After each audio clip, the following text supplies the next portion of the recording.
What is up, everybody? Bleeding Blue Podcast, episode 71. We are back at it to talk all things Bills, Blue Jays, and Leafs. Obviously, with the Leafs and with the Jays, we don't have too much to talk about, but we do have some things to talk about when it comes to free agent signings. We got some things to talk about with the Leafs as they continue on this awesome hot streak. Same with the Bills, man. Bills, it's exciting. It's an exciting week for football because tomorrow's going to be awesome. I think I'm gonna try and watch as with the conditions I'm in as it's coming up to exam season. I'm gonna try to watch as many football games as I can. But I don't know about you, Ryan. Let's talk some football then. It's gonna be It's a big week for the Bills, obviously. We got 6 games left. We're getting down to the last kind of part of the season, obviously. We've got 6 games left. Final third of the season. Yeah. Can't believe it's already gone past, man. This is I always say it every year when the NFL season starts up. I'm like, I hope it lasts as long as possible. But it just every year it always blows by.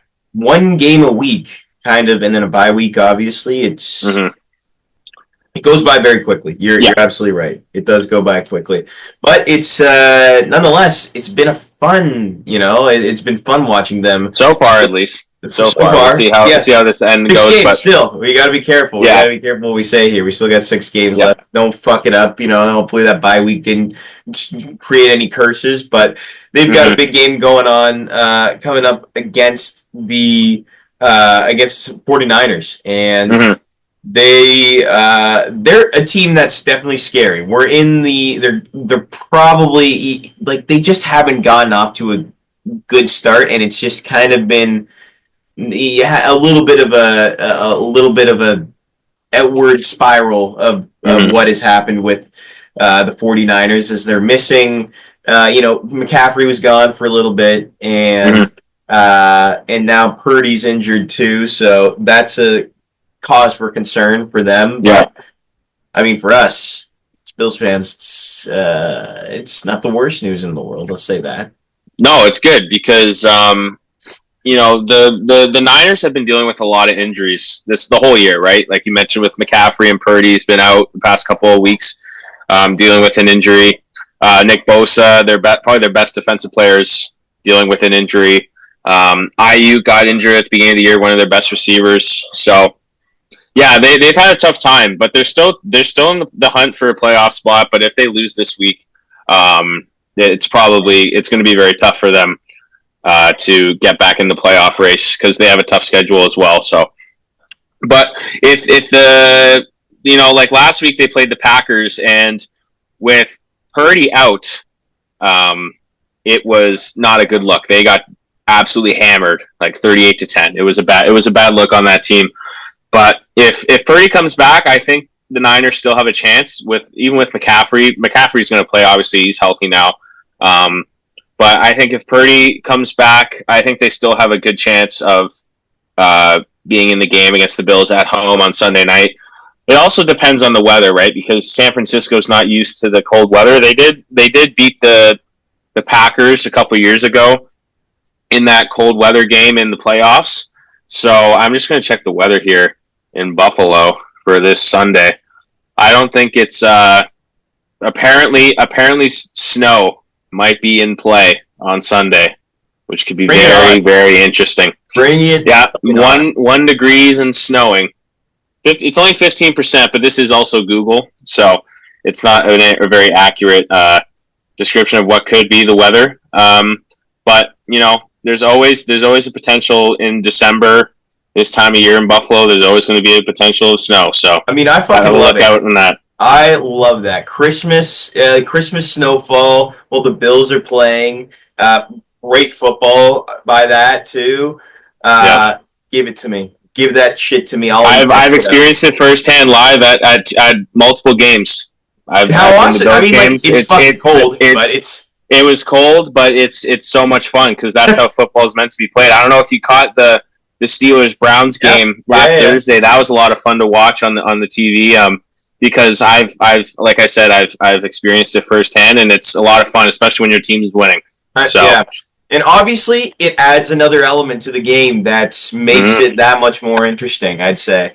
Like, I Yeah. think, yeah, no. Strategy wise on offense, what are you going to do? A lot of running is going to be happening. I mean, when Josh is the quarterback, he could do anything, right? And that just brings in a lot of different play calls, into the game. And if there is snow, it could be very interesting. And what could happen in this game, like you saw with the Browns Steelers game last week. But yeah, if you go back to the injuries on the Bills side, we remember that we had Coleman and Kincaid were out last game a couple weeks ago against Kansas City. But I don't know. I haven't looked at their timetable yet. I think they're still limited in practice, but let's just hope that they can come back this Sunday um, to play, because I'd like to see them play against this Niners defense, they're always very good, despite their injuries. They always have um, one of the best defenses in the league. So it'll be exciting to see. Honestly, to be completely honest with you, I hope the Niners have everyone back, so that it's not like a fluke win, and everyone's saying, oh, we're getting weak wins and stuff, leading to a good record. I'd say, yeah, but I feel like after that Chiefs win, that goes to show that, like, I mean, like, the team that is most fluky and Mickey Mouse fucking story is the Chiefs. Obviously, it's not the Yeah. Bills. Bills again. They have definitely faced good teams. They have faced challenging teams, and that be it, they've lost to the Ravens, who are a great team. Mhm. And they've lost to the Texans, who are also a good team. They've got Not last week. not last week, but they are a good team. They're not a total. They are also dealing with some injuries, so Yeah, we can't really dispute that. But I just hope everyone's healthy, and I hope our guys come back healthy, and their guys come back healthy, so we can just get a nice game going yeah. Sunday night. But I predict the Bills win, no matter who's playing or who's not playing. I think the Bills will win. I won't say it's going to be a blowout, because it probably won't be, because Sunday night games are usually, in Buffalo. It also depends on the weather, right? You never know what could happen, but I think it would be a solid win. It'll be hard fought, especially if there's a lot of snow. It'll just be a lot of running the ball, and James Cook's going to get a lot of carries, and yeah, I think Josh is going to have to take over a little bit, I think, in this game, and I think they'll win. I feel confident in this team. Yeah. What are your thoughts? I think that it'll. I don't know what my prediction was before. I think I had them losing, maybe. I had them losing too. I think we all me, you, and my dad. As the season has progressed, it's definitely hard to say that. Oh, I believe that they're going to lose. I think that they have a great shot at winning this game. They're in Buffalo, right? You said Yes. They're obviously in Buffalo. It's gonna be, yeah. If I think they have definitely a good chance of winning this game. Mm-hmm. San Francisco hasn't been the team that they have been, like, in the past, and like last year. Again, injuries, but still, I think they are underperforming for sure. I think there's aspects to it that they are underperforming slightly, even with the injuries. They should be a better team. They should be able to, because there's lots of teams, like even the Bills have a bunch of their top wide receivers that have been out, and their tight ends, and that definitely makes it challenging if you're trying to compete and stay healthy and be good. But yeah, I think they should win. They should win this. They're a better team. They're the better team. Yeah. I think the past few games have shown that they are probably, I wouldn't say they're not the best. I wouldn't say they're the best team in the NFL, but they are definitely up there. That is for sure. Yeah, let's go on to some talk about our Toronto Maple Leafs, and they have been beating up on some of these teams here.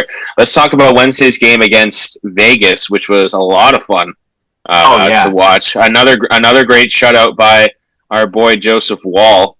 31 saves, no goals let in against a very good Vegas team. I think they're the best in the Pacific right now.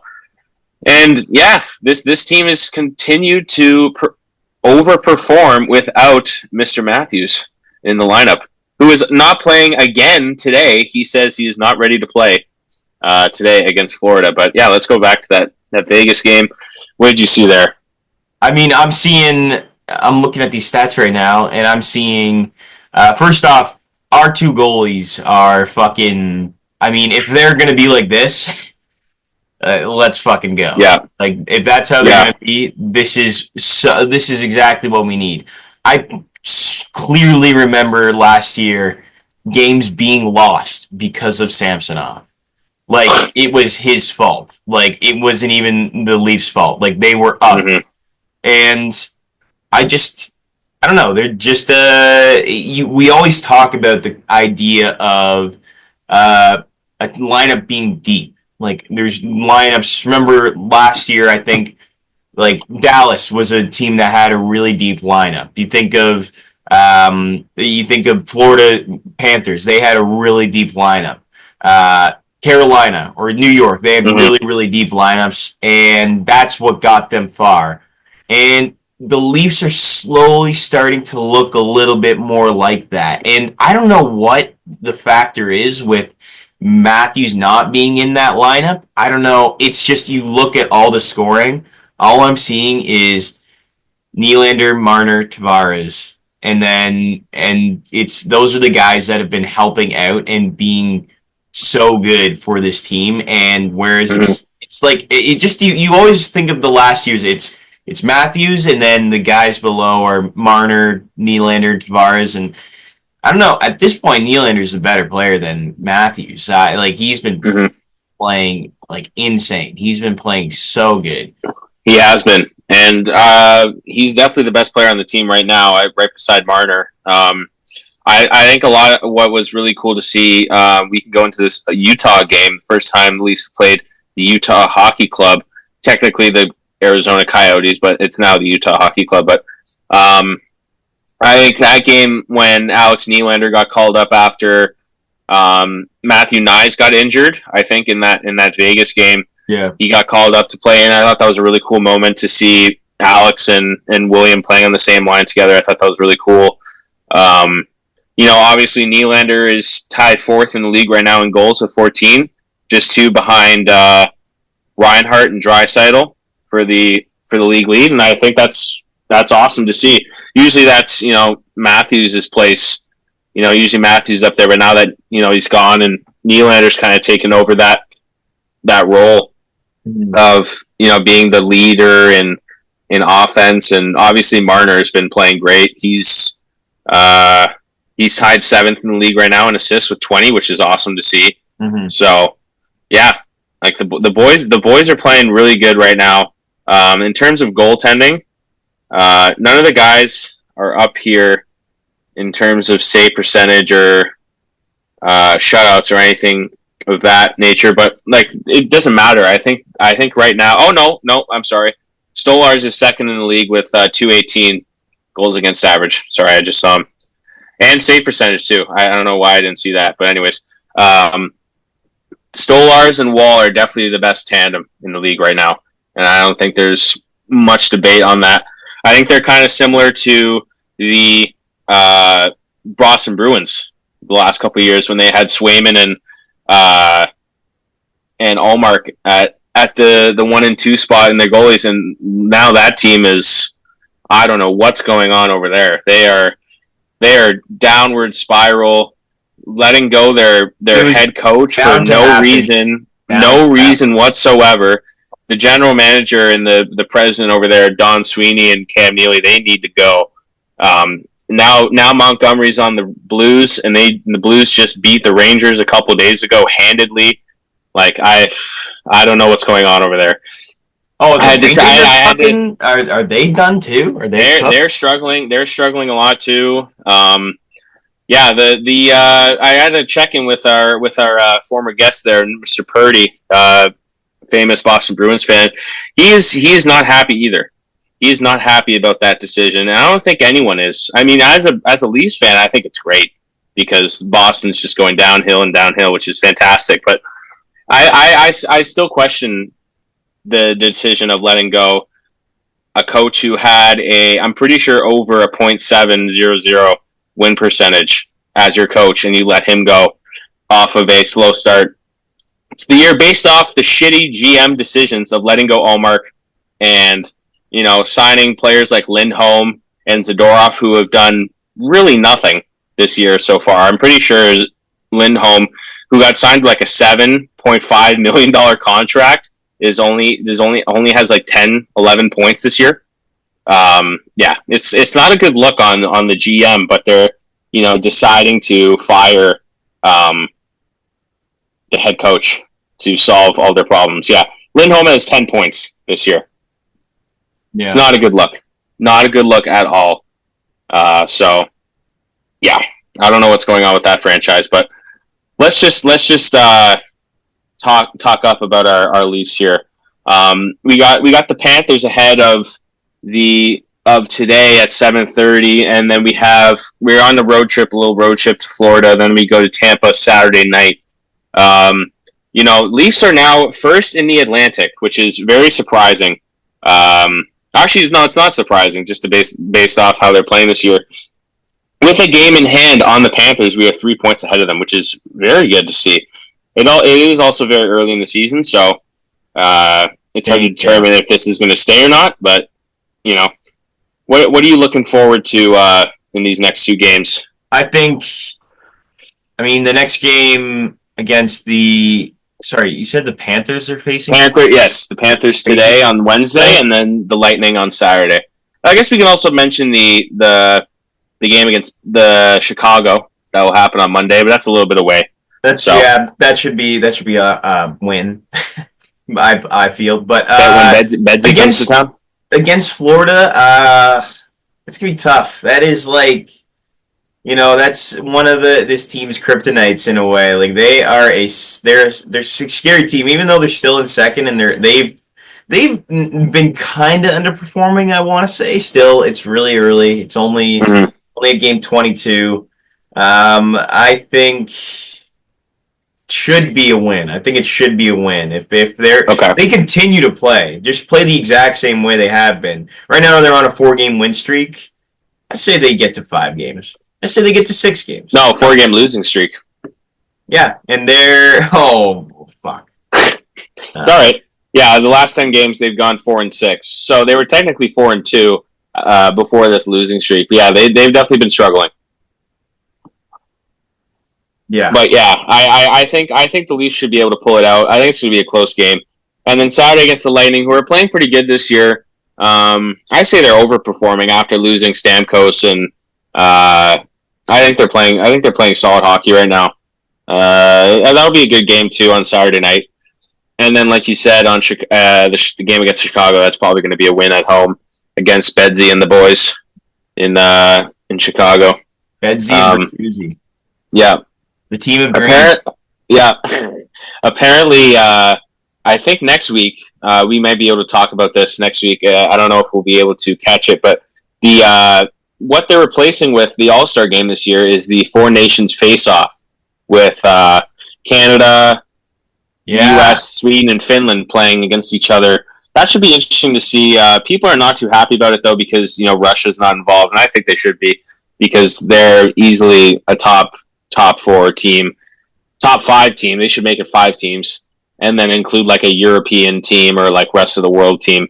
But I think it should be included with just how much talent they have, on that Russian squad. But it's going to be interesting to see what this Canadian roster is going to look like. Are they going to add Bedard to the lineup?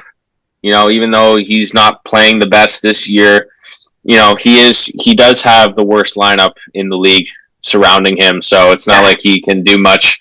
But do you think Bedard's going to make that lineup on that Canadian team? He should. I don't know. Is it like, how is it being picked? Is it like you volunteer or something like that? Or No. They just picked it. I'm sure all the players want to be involved. Yeah. So I think it's just, whoever's playing on form right now. And Bedard's not playing on form, but I think they should add him to the team just so they can give him an opportunity to play with some some good players and maybe, build his confidence. Because he probably will be on the Olympic team next year. If he does play better, but I think it would just be good to see, put him on the fourth line. Just give him an opportunity to play with some guys, and give him some, like I said, give him some opportunities against good teams, and playing with the likes of if he does play in a line, probably be with like Scheifele or guys who are playing really well this year, or like even Crosby, play with Crosby or McDavid, which would be a lot of fun to see.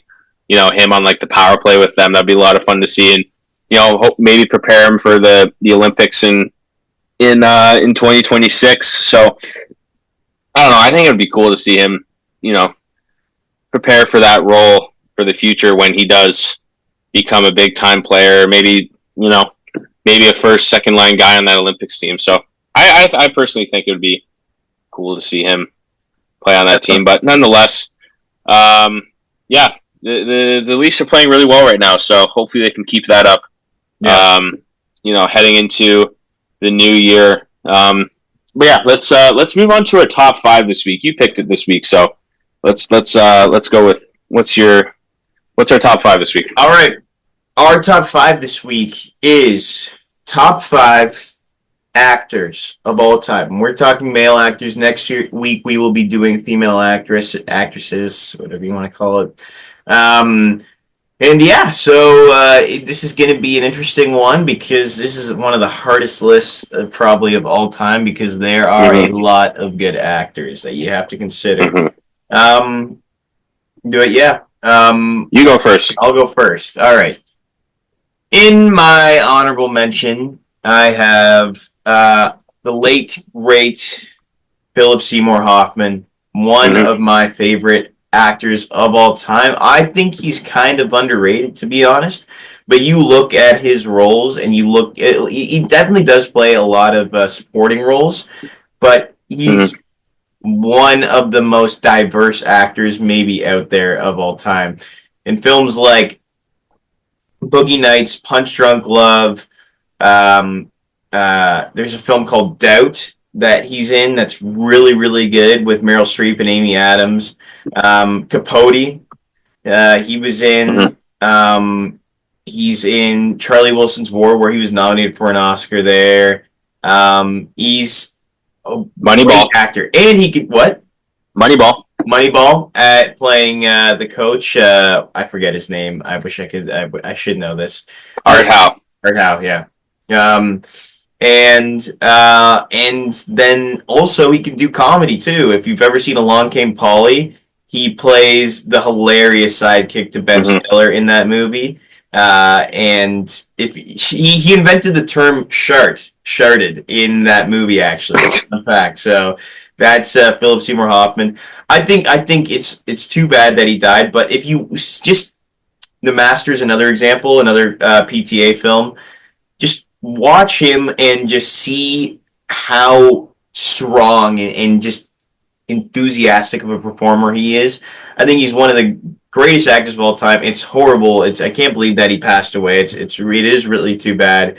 But he's in a lot of really good movies. He's in The Hunger Games too, where he played a great role. And yeah, just like you look back and you're like, oh my gosh, he was in that. He was in so many different movies.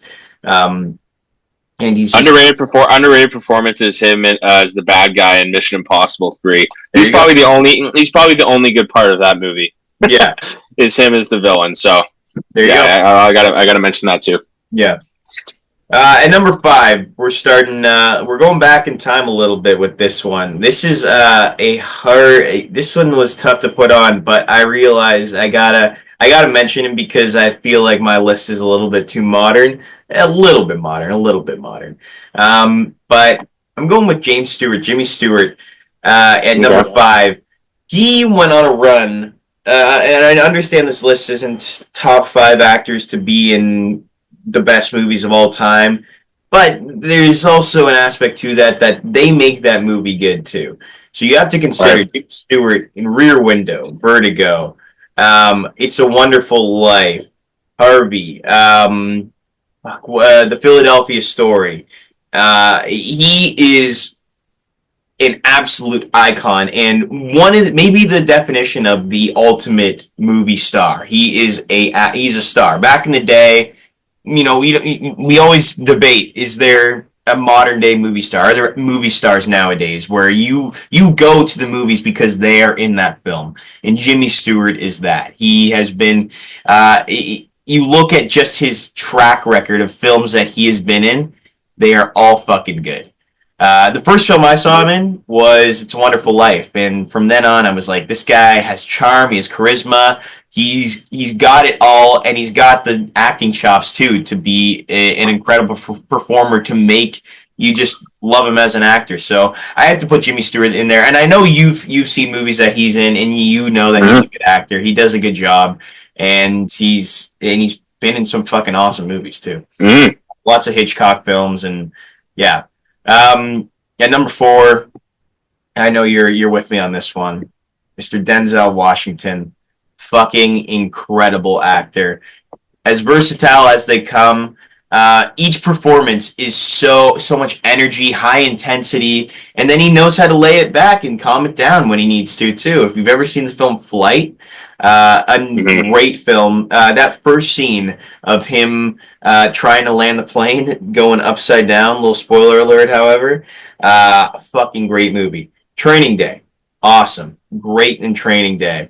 Malcolm X, another example of a film that where he is awesome. Glory, his first film, the first film he won an Oscar for, and really got his kind of start. I guess his start is Saint Elsewhere, the television show, like the soap opera type thing.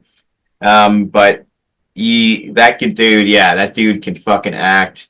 There's just so many roles you could go down. I wish I had the list up, but he has been in. Don't worry, I have him on my list. So we'll go down it after. Fences, Training Day, American Gangster, probably one of my favorite roles he's in. The Hurricane. Remember the Titans? Oh my gosh, yeah. Yep. Did you mention Philadelphia? Very good in Philadelphia. I think he might be better than Tom Hanks in that movie, to tell you the truth. Oh, Tom Hanks is great in that, but still. All right, number 3. I got an absolute legend, retired actor now. Same sort of thing. Yeah, I think there's a trend with these actors is just the energy that they bring to their performances is unlike any other actor. Yeah. And the guy with a lot of energy and a lot of crazy charisma is Jack Nicholson at number 3. One of the best all-time actors. 3 Oscars, 3 Academy Awards for One Flew Over the Cuckoo's Nest, Terms of Endearment, and As Good as It Gets. As Good as It Gets. All well-deserved and nominated for many more, too. Jack Nicholson, one of the best actors. I first saw him in Batman, where he played fucking a great Joker. And then you look at One Flew Over the Cuckoo's Nest, The Shining, Easy Rider, Chinatown, Terms of Endearment. I'm trying to think of The Departed. So many movies that Jack Nicholson has been in. I'm forgetting all of them, but he's an incredible actor. 5 Easy Pieces is another one that we actually just talked about in my film class. Anger Management, about Schmidt. Just he can do it all. He can fucking do it all, and he also just brings something that no other actor does. You hear interviews with Matt Damon talking about how he was the guy that was he just always improvised. He'd find a way to improvise and make actors feel uncomfortable and get a real performance out of them. The Departed is one of the first examples that I can think of, is where he's, he does the line. He's like, I got this rat, this fucking rat, it's just things like that. And he just does these weird things she fell funny, that line's completely improvised too. That's line. And then, but Jack Nicholson, number 3. Number 2, I got an actor that he might just be on this list because of one performance. And you agree. We've talked about this. This is one thing we agree on and became friends because of this performance in The Godfather, and that's Mr. Al Pacino. Al Pacino at number 2. Holy shit. The Godfather has to be one of the greatest performances of all time. Marlon Brando is incredible in that. There's multiple. No Oscar. No Oscar for it, too. Pacino is fucking incredible in The Godfather, and maybe even better in The Godfather Part 2. The way he's able to transform and develop as a character from being this guy that's distant from his family, just coming back from the war in the army, and comes back and all of a sudden becomes this incredible gangster and leader of his family in the mafia, and doing what needs to be done and taking orders and taking names and just being an absolute badass. It's one of the greatest performances of all time. And not only that, he ends up just fucking keep going. Serpico, Dog Day Afternoon, Injustice for All, Scent of a Woman, fucking Dick Tracy, he was nominated for. Jack and Jill, great performances. I will say that's maybe why he's number 2. There's a reason why he's number 2 and not number 1. Scarface. Yeah, like he does it all. Scent of a Woman, if I didn't mention that already. Heat. Fucking Heat. Yeah. You seen Dog Day Afternoon? He's very good in that also. Oh, that was one of the first films. Oh, okay. I didn't hear you there. Okay. Yeah. I loved. Yeah, Dog Day Afternoon's awesome. So is John Calzone or whatever his name is. John Cazale. Cazale, yeah. He's awesome in that too. All right. Now at number 1, greatest actor of all time, in my opinion. Timothy Chalamet. This is the greatest actor of all time. Cap. No, it's not. At number 1, we got the legend, the question, Ryan. You fucking talking to me? Robert De Niro.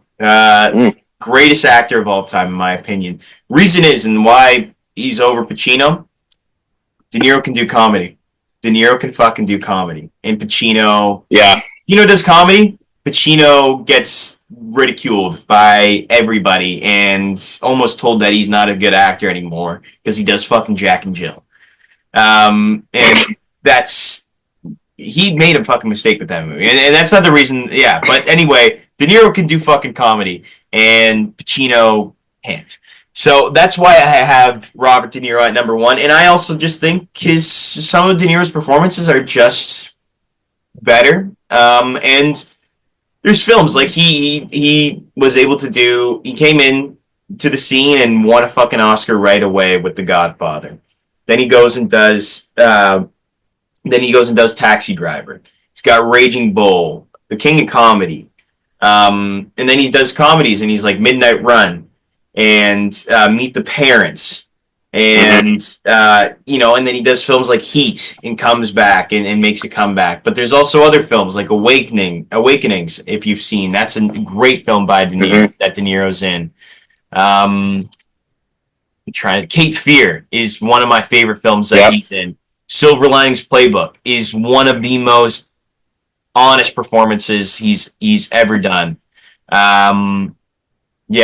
Like he's great. He's great. The Intern, if you've seen that, that's like a great movie too. He's great in that. He does a really good job.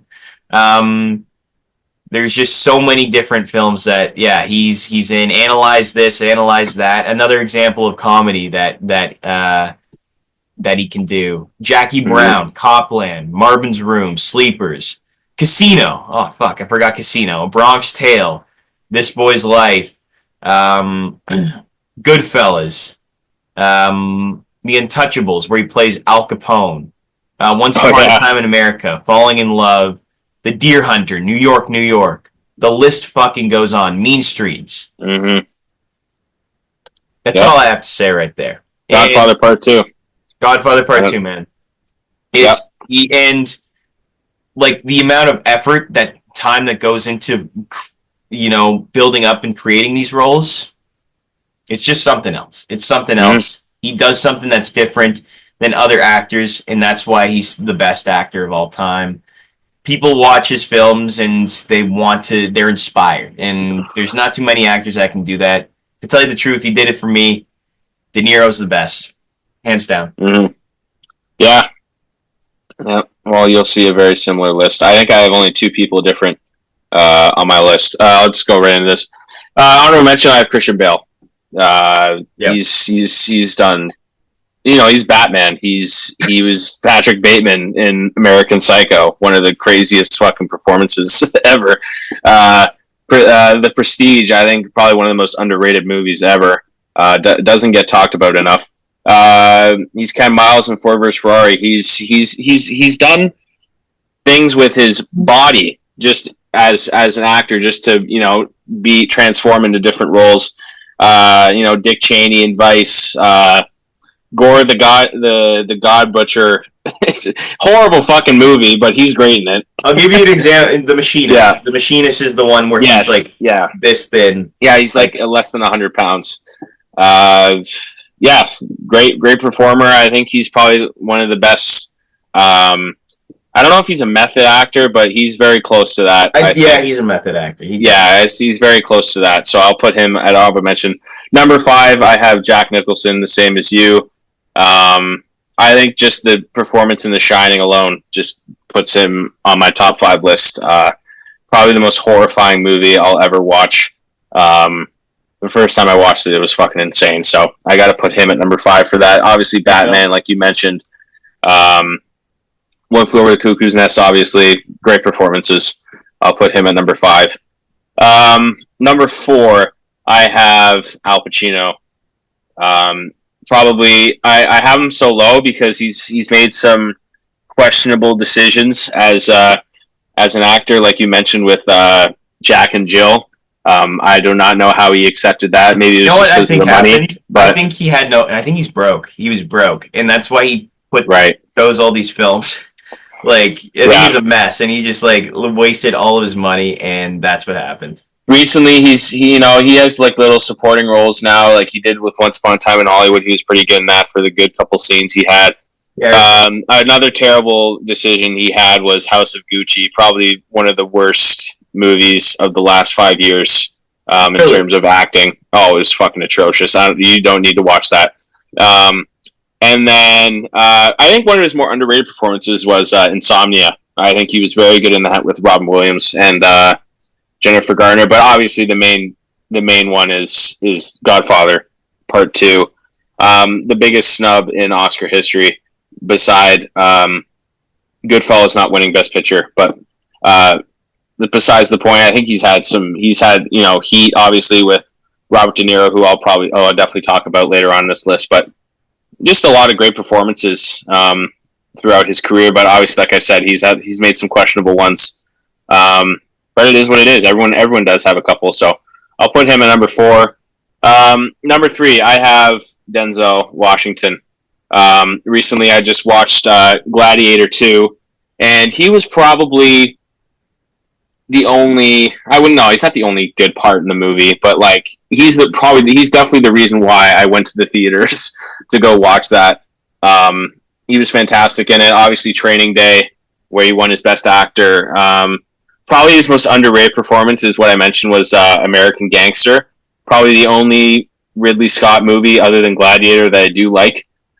Remember the Titans, Philadelphia. Just the Equalizer series is very good. Very solid movies, good action. He can do action too, man. He's got some good action movies. Another underrated one is when he played John Q. I think I thought that movie was pretty solid. He was kind of the only saving grace of that movie, but his performance was very good. Redeemed that movie for me. Yeah. Yeah, it's simple, but he's always good in everything. I don't think he's made one bad decision as an actor. I mean, he's had to do Equalizer 3. Yeah, it was kind of a money grab, but he was all right in it. He'll be good in every movie he does. Yeah, he hasn't had a bad acting performance. He's never had a questionable a questionable job. Like Two Guns with Mark Wahlberg was not really. I guess that's the only questionable one you can say. But yeah, he's made great movies, so I have to put him at number 3.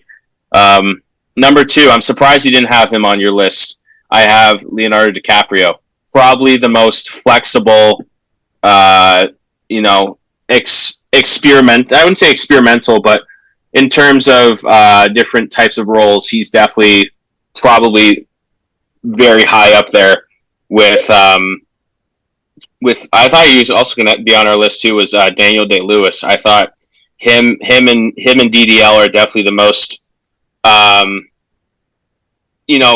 wide ranged actors. I'd say.